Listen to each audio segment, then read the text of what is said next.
Hi everybody, I'm Catherine. I'm the Diabetes Community Consultant with the Confederacy of Mainland Mi'kmaq, and you can contact me with any questions or concerns that you might have about diabetes. So in today's video, I'll be discussing the risk factors of developing type 2 diabetes.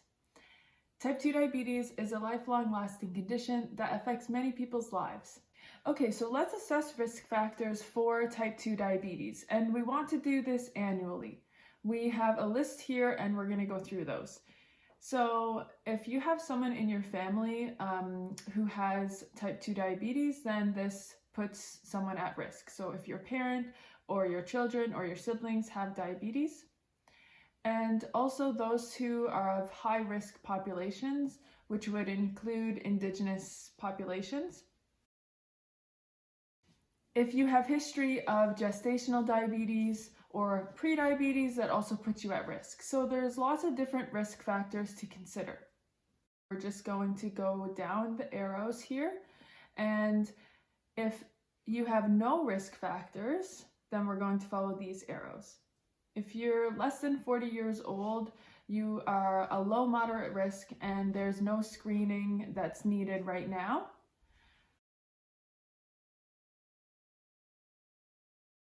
And if you don't have the risk factors that we spoke about in this list above, but you are above the age of 40, then it's important to know that someone who's above the age of 40 is at risk of developing type 2 diabetes, and it's recommended to be screened at least every 3 years. If you have some of these risk factors that we went through above, so presence of risk factors, this means that you are at risk of developing type 2 diabetes, and it's important to be screened every 6 to 12 months.